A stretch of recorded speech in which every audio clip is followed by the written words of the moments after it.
Thank you. Appreciate that.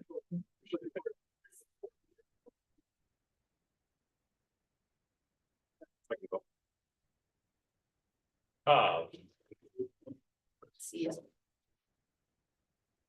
It's fine. No, I appreciate the opportunity. This is something we're very excited about, this new project with the Athletic Hall of Fame. It's an idea that I think we've had on my mind for a couple of years and just finally decided now's the time to jump on board and do it. So why a Hall of Fame? I think when we got a group together, and I'll discuss that group here in a minute, one of the things that when I started here, I recognized was I don't think we do a good enough job of recognizing our past and our successes and accomplishments of teams and individuals and things. So that's one big reason. I think reconnecting with alumni is big as well. And just some of the responses that we've gotten in the short time we made this public has been great. I think it's also great goal setting for younger kids. Once we get this established and once the kids kind of start to see what we're doing with it, I think it's going to really be beneficial for them. So we put a Hall of Fame board of directors together. It's 13 people, administrators, coaches. There's an athletic booster club representative on there. There's also community members on there. We've had, I think, 3 meetings where we've discussed putting together some bylaws. We've also tasked that group with trying to come up with different procedures on how we're going to go about selecting the members or selecting the inductees. And it's been some great discussions, starting something from scratch and going and looking and researching other examples. There's just so many ways to do something like this to recognize people. I'm not sure there's not a one size fits all, that's for sure. So we're going to go ahead with what we've created here, knowing that we can change it from year to year as we, start to get different ideas and get this thing rolling. So that group will also select nominees to forward them to a selection committee. The board of directors will actually meet this coming Sunday and review. We had 14 nominations turned in, which I thought was really good. They will select which of those will then move forward to the selection committee. The selection committee will then meet and determine who our first group of inductees will be. There's 4 different categories that somebody could get nominated and inducted in. Obviously, one would be an athlete, one would be a coach.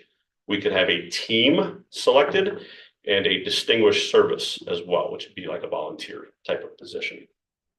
So really looking forward to getting this started, and I appreciate the work that the board of directors put together. They've come with a lot of good ideas. I think we've tossed around a lot of ideas. Do we limit the number of inductees? Do we go by decade? And we didn't know what to expect, right? We don't know what to expect, and to get 14 nominations, I think is great. It's a wide range of ages of athletes. There's a couple of teams, there's several coaches. So I was really happy with what we got in. I think once we get it going, and people see kind of what we're doing, it'll just continue to take off. So once the selection committee makes their final decisions on the inductions, we'll make an announcement in June as to who the first induction or who the first class is. Then we'll have a ceremony, a football game this fall. We don't have our football schedule out yet, so we don't have that scheduled. That's on the state. That's not on me. So well, we should hopefully have that here within the next month or so. But and then this project has also led into a little bit of another project. If you take a look at the screen, that's just an example. That is not something that's necessarily set in stone. So one of the things Brenda and I have talked about, and I've actually worked with Zach on this as well, is kind of changing the look of our building as you walk in. So if you take the activities entrance, which is what this entrance is, that is the south wall. So the media center of the library would be on that wall. The opposite wall in that hallway will be where the Hall of Fame is located. We don't have that all designed yet, but what that'll be, there's a Hall of Fame logo that'll go on there. And then we'll just have a bunch of blank space, obviously, where we'll put plaques every year that they come in. So then we decided that we were going to kind of take off with this. I talked with Zach about FFA and having an FFA, we call that a wall wrap, and putting some FFA recognition in that commons area as well. So as of now, FFA is going to take the wall, if you know where the bathrooms are in the commons, that wall that's right outside the bathroom there. It's 25 feet long.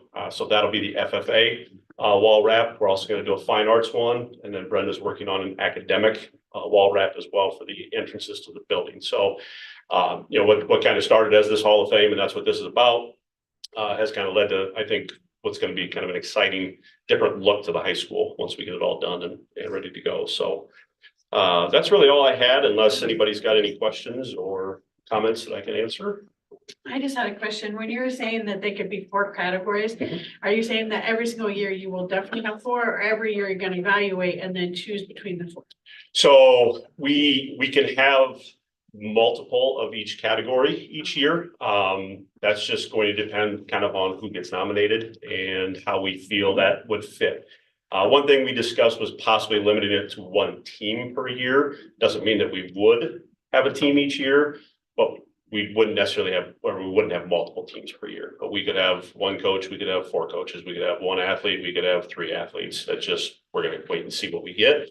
That was one of the things we had a lot of discussions about. Do we limit it to 1 per category each year? Do we, you know, do different things? And again, just with that unknown, without having started it, we just said, let's leave it open for now. I think it's really cool. I think it'll draw a lot of pride. Yeah, I think that's the goal. And like I said, once we get the football schedule, we'll get a kind of all announced when we're actually going to have the ceremony, and be excited. So Are those tied to like homecoming events? Because that's when your alumni come home anyways, or is that not? that was discussed as one of the possibilities. So a lot of it's just going to depend on what our schedule looks like. I mean, until we know that, we'll fit everything in when we can. We will not do military appreciation night and senior night on the same night again. That was a mistake last year, so we won't do that again. Awesome. Thank you. Thank you. Thank you. All right, the next thing is just to set public hearing dates for the budget. In the packet is what was in the index on March 20th, and what you probably all got in the mail as well. That first public hearing will be held Monday, April 7th, right before our normal meeting.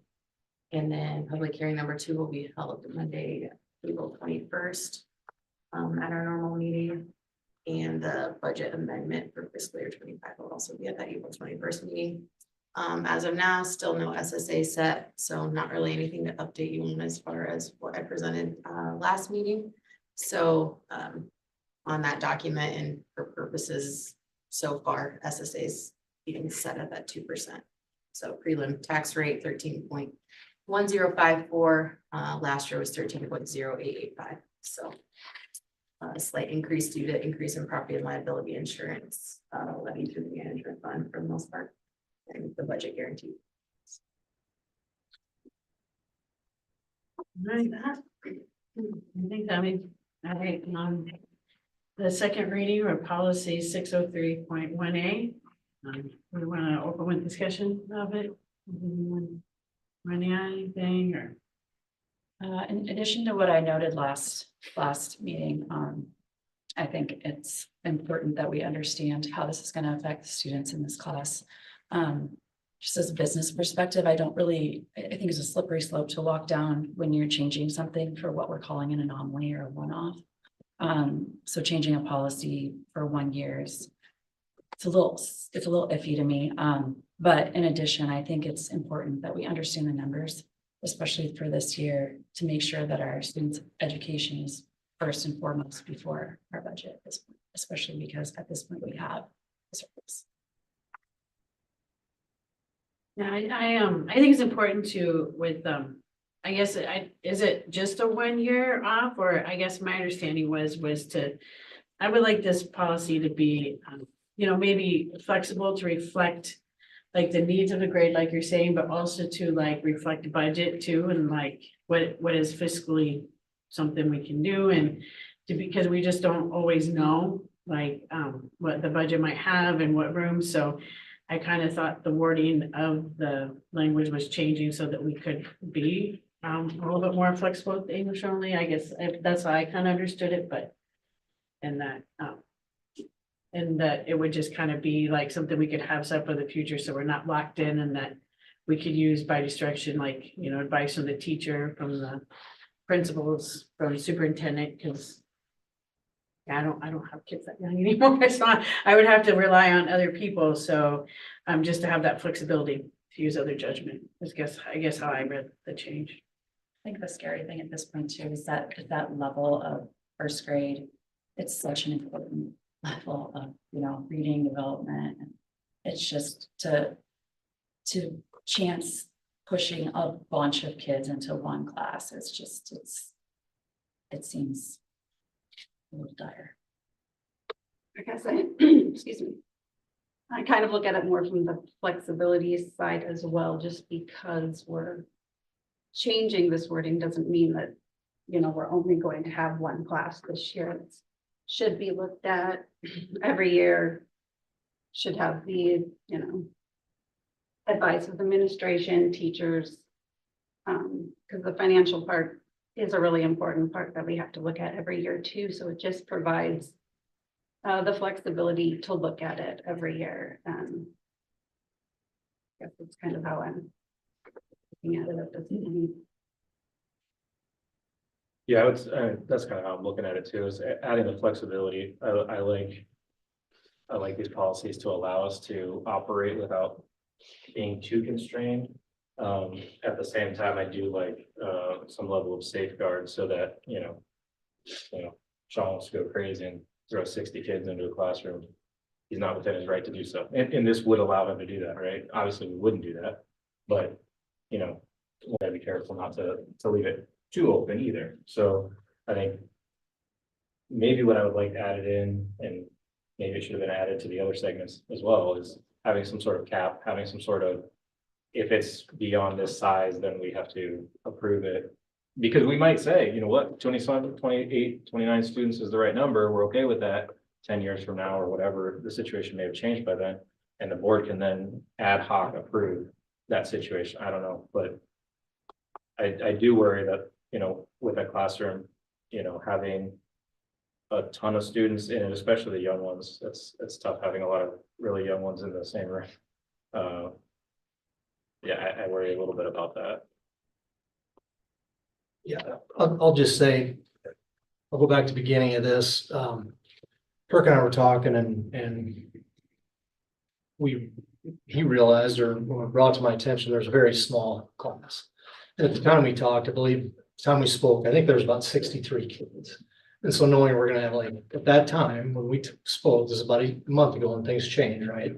So there was approximately, I think, 21 and 22 or 22 and 22 kids and students in dual, which is 44, right? So that leaves you 19 students out of the 63, then that would be the English only.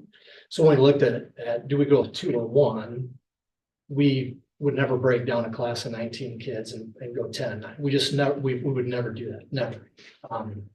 Not financially responsible. I mean, we just, you know, that if we did that, we'd probably have to hire 30 more teachers next year if we wanted all class sizes of that.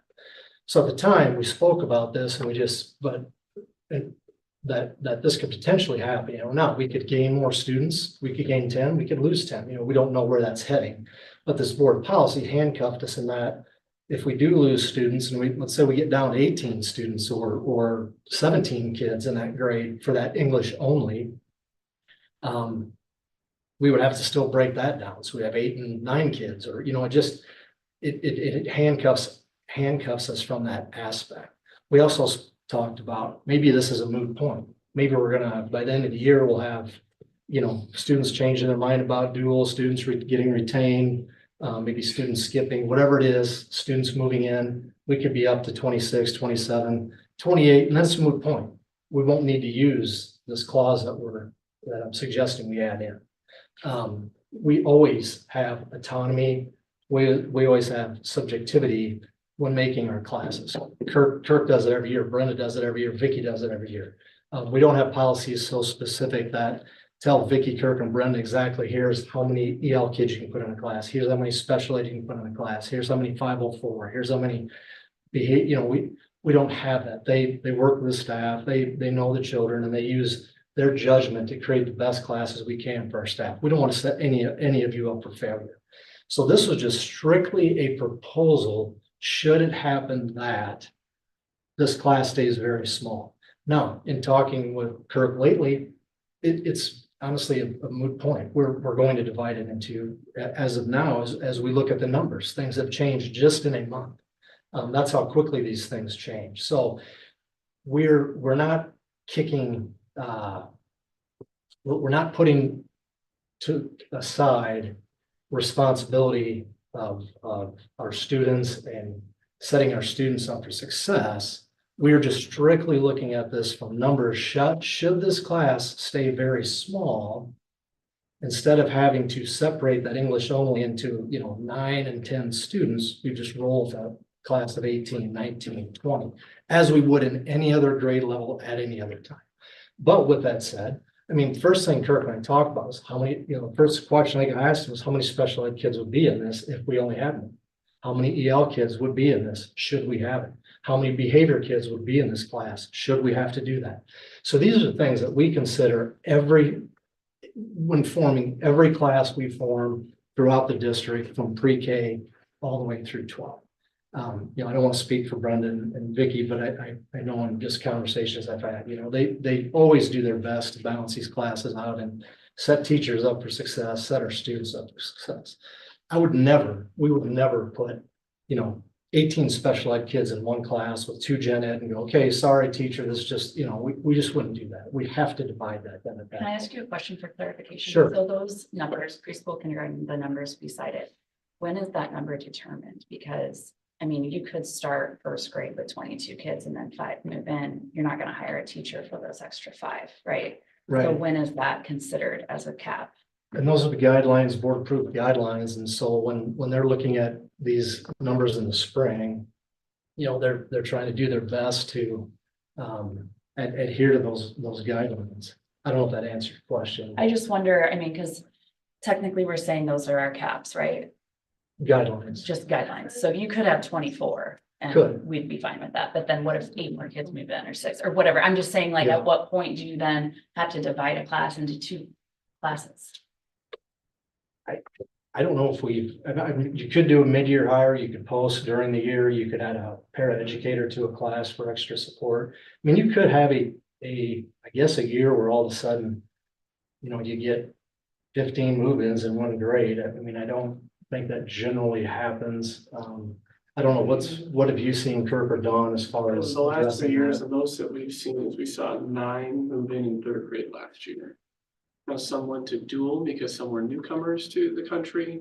I don't remember exactly how many, but I do remember that there were 9 last year, and that was a So high number. I just for wonder, third like, with a guideline of 22, let's say there's 24 we start with in first grade, and then you have 9 move in or 5 move in. That's still a huge class, a 29 kid class. I think what Sean said, if I can, I think what Sean said would, part of that thinking would be, are they special ed kids? Are they EL kids? Are they behavior kids? Even if it's 3, but they're big heavy hitters as far as behaviors and special ed or whatever, then it might be a time to, we need to open another section so we can sort of spread that out and make sure we're giving the best education to all the students involved. So I don't know, not to speak for Sean, but I don't know that there's a magic number that says we automatically have another section. It depends a lot on who those kids are that are moving in, I think. To Laura's point of moving, Abby being very flexible this year and moving from a title teacher to a classroom teacher 5 days before the school year. That was in looking at not just the size of the classroom that Laura and Lauren, Ms. Hauser, would have, but also the needs of the students in that class, knowing that 8 or 9 of them were going right from kindergarten to first grade and opted to skip kindergarten. Those are going to be students not necessarily, whether it's behaviorally, academically, are going to be heavy hitters because those families had opted to not go to kindergarten and to go to first grade instead. And so knowing that those students are going to need a lot of extra support, and we're at that 24-20, we're above the guidelines, we had to make that decision of, hey, Abby, need you to do this for us this year to help the first grade team and help our students out so that they can be successful. And she stepped up to the plate and did that. And we weren't able to make that decision until we got some of those registrations finalized in those 5 days of before school started this year, which is why it happened at that point in time. So, but also with Sean, I've been a part of teaching when we had to hire teachers mid-year. So you always have teachers that do graduate in December. You have, whether you also have building substitutes. I mean, right now Kelly Doffeld's in for a kindergarten teacher who's been out since January. And so there are not ideal options when that happened. You like to know right away, and then you can have someone hired and you have it right away. But there are options that we can go down if those things happen, if you need to.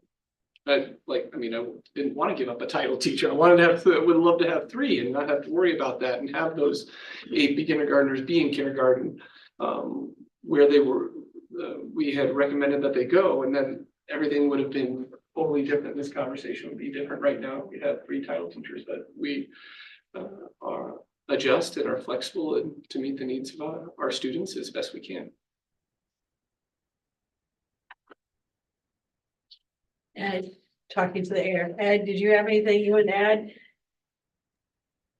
No, I think it's a good discussion, and I agree with what I feel the majority of the board has said is that we need the flexibility to make moves when we have to make them. We have a professional staff that we trust to make good moves, and we have the fiscal responsibility to support both. So that's pretty much all I have to say. Thank you. All right, I'll entertain a motion to approve the wording. I'll make a motion. I'll second the motion. All those in favor say aye. Aye. All those against? Aye. Motion approved. On to approval of the audit report. Yeah, I'm sure you guys all read it. It's in the board packet. Exciting information, so just some quick takeaways. The report had unmodified, which means a clean opinion. Our government-wide net position increased approximately 2.4 million from fiscal year. No reports of non-compliance, which is material to financial statements. Had a qualified opinion on the major federal program due to compliance requirements. Same thing that we had on the prior year, that'll go away next year. It was just something with those ESSER funds and our contractor. Internal control.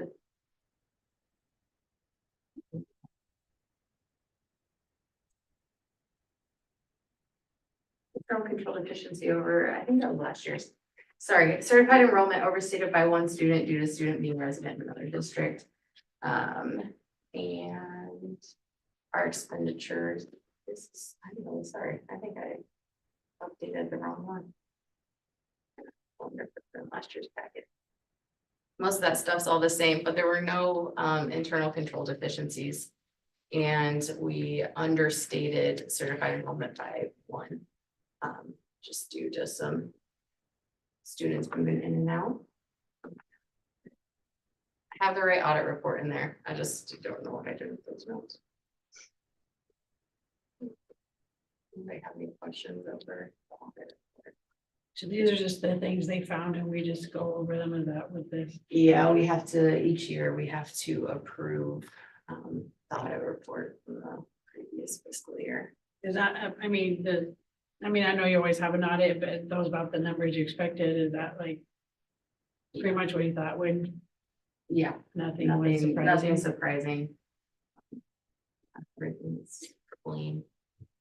I think it's probably pertinent, Abby, I know you're probably a little too modest on this one, but in the audit, there was no findings of we're in the era that this could obviously happen. No findings of impropriety. Nobody's abusing the travel policies, nobody's abusing their spending.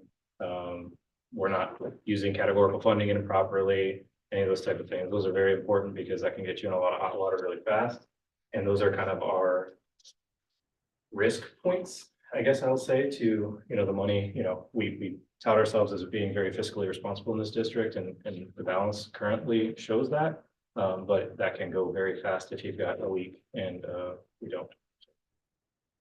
Yeah, and I updated the one that was in the last year's packet and then kept the old one in there, so I'll move that one over, but, yeah, the things I said, no internal control deficiencies, expenditures, expenses, and then non-instructional programs function exceeded budget by $8,200.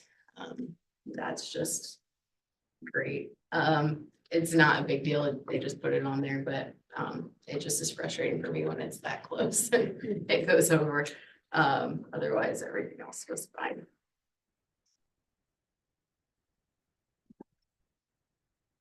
Thank you.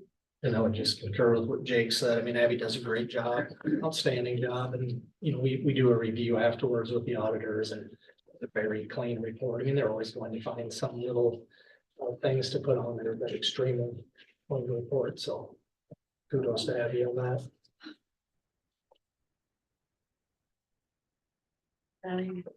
I'll make a motion to approve the FY24 audit report. Second. All in favor? Aye. Aye. Aye. All right, consent agenda. Yeah, minutes from last two meetings were in there. Warren's treasurer's report, all the things, quite a few personnel items. Retirement, Carol Klein. I don't know how many years she's been here, but it's a lot. She was Title I teacher. She was a good teacher. Yeah, she's great. Oh, she'll be missed, I'm sure. Yes, and then, resignation from Mr. Gens, but. Yeah. Finally. Been waiting for that one. And we are lucky enough to get him as our middle school principal next year. When you left and came back, that fast. It's addressing properly, his vice principal. Oh, vice president Gens, my bad. And then, hiring a couple middle school paras for some, one new kid that we're getting, and then one resigning. Another resignation. Some ones that will definitely be missed: Monty Beal, middle school special ed teacher, Nick Friends, high school social studies, and a lot of coaching jobs. Michaela for cheer, and then Ian for his coaching positions as well, so. That's some positions to fill now. Yeah, it's always that time of year, you kind of get sad. Yeah. All right, a motion to approve, I'll make a motion. in a second. All those in favor? Aye. Aye. Aye. All right, future items, will be at the second hearing or the first hearing of the property tax FY budget 26 and students on track report. Concurrent enrollment operating and superintendent, and then the first reading of the policies. A motion to adjourn, I'll make a motion to adjourn. Second. all those in favor? Oh, I guess we have to, aye. All right.